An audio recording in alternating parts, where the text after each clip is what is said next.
अध्यक्ष महोदय, महंगाई को लेकर पंतप्रधान जी से मैं आपके जरिए एक सवाल करना चाहता हूं। मैं जयपुर गया था, वहां पर बड़े बड़े होर्डिंग्स और पोस्टर्स लगे हुए थे जिसके ऊपर आदरणीय पंतप्रधान नरेंद्र मोदी साहब की तस्वीर थी। उसके बाजू गैस सिलेंडर था, उसके नीचे लिखा हुआ था मोदी की गारंटी 450 रुपये। हम सरकार में आ गए तो मध्य प्रदेश और राजस्थान के अंदर हम 450 रुपये के अंदर गैस सिलेंडर बेचेंगे। मैं आपके जरिए मंत्री साहब से पूछना चाहता हूं, आदरणीय कराड़ साहब से, आपके महाराष्ट्र के अंदर क्यों नहीं दे रहे हैं? हमें नहीं दे रहे हैं, कम से कम आप भारतीय जनता पार्टी के लोगों को 450 रुपये में दे दीजिएगा सिलेंडर।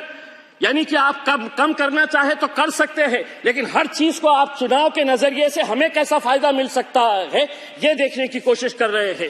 अध्यक्ष महोदय, आज महंगाई के बारे में और बेरोजगारी के बारे में अगर हम बात करें तो हर जगह आपने कॉन्ट्रैक्ट सिस्टम शुरू करके रखा हुआ है। इसका फायदा सिर्फ ठेकेदारों को हो रहा है, बाकी किसी को नहीं हो रहा है। ईपीएस 95 के जो पेंशनर्स हैं, जिन्होंने 20 साल 30 साल काम किया है, आपने भी कई मर्तबा इस मुद्दे को उठाए हैं, वो पूरे के पूरे यहां पर कल से जंतर मंतर के ऊपर आंदोलन कर रहे हैं। उन्हें पेंशन कितनी दी जा रही है? फाइनेंस मिनिस्टर साहब सुनिए, 800 रुपये, 1000 रुपये, 1200 रुपये, 1500 रुपये, ये पेंशन अमाउंट उनको हर महीना दी जा रही है और उसके जरिए उन्हें यह कहा जा रहा है इतने पैसों के अंदर अगर जी सके तो जियो, नहीं तो मरो, शोर मचाते क्यों हो। दूसरी बात यह है अध्यक्ष महोदय, आप गवर्नमेंट रिसीव्स और कुछ आंकड़ों के साथ मैं बताना चाहता हूं। अगर पिछले साल की अगर हम तुलना करें, अप्रैल अक्टूबर 22-23 जीएसटी कलेक्शन अगर पिछले साल की तुलना उसी पीरियड के अंदर अगर इस साल करते हैं तो जीएसटी ड्रॉप हुआ है 7%, इनकम टैक्स का ड्रॉप हुआ है 2%, कॉर्पोरेशन का ड्रॉप हुआ है, कॉर्पोरेशन टैक्स का 5%, टोटल ड्रॉप अगर एवरेज निकालते हैं तो 5% का ये गवर्नमेंट रिसीव्स का हुआ है। उसके तुलना के अंदर अगर एक्सपेंडिचर अगर देखेंगे सेम पीरियड के अंदर तो revenue expenditure less bye 1%, capital outlay less bye 4%। तो हमारा आपसे ये कहना है अध्यक्ष महोदय कि इस सप्लीमेंट्री डिमांड्स के जरिए आज डिफेंस के बारे में 11,827 करोड़ रुपए का सप्लीमेंट्री डिमांड रखा गया है। हम आपसे पूछना चाहते हैं आपकी चाइना की पॉलिसी क्या है? 25 पेट्रोलिंग पॉइंट्स हम खो चुके हैं।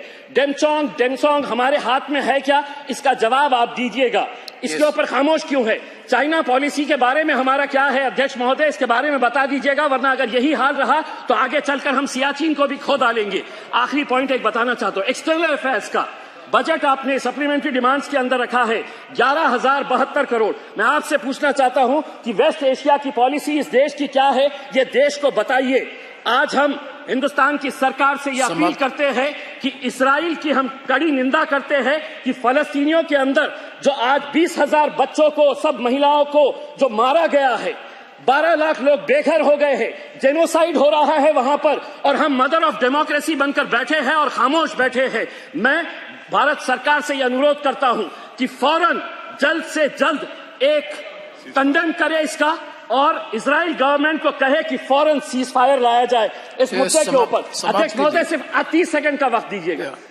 मैं आपसे ये, फाइनेंस मिनिस्टर साहब भी औरंगाबाद से आते हैं, मैं आपसे ये अनुरोध करूंगा कराड़ साहब कि औरंगाबाद से महज 30 किलोमीटर की दूरी के ऊपर नारायणपुर एक गांव है सर, वहां पे 3,335 ऐसे सिर्फ मेरे ही कॉन्स्टिट्यूएंसी, हमारी कॉन्स्टिट्यूएंसी के ऐसे स्कूल्स है कि जहां पर पक्की छत नहीं है, टीन के शेड के नीचे बच्चे पढ़ रहे हैं, और आप ये दावा कर रहे हैं कि एजुकेशन के ऊपर सबसे ज्यादा बजट एलोकेशन इस बार किया गया है।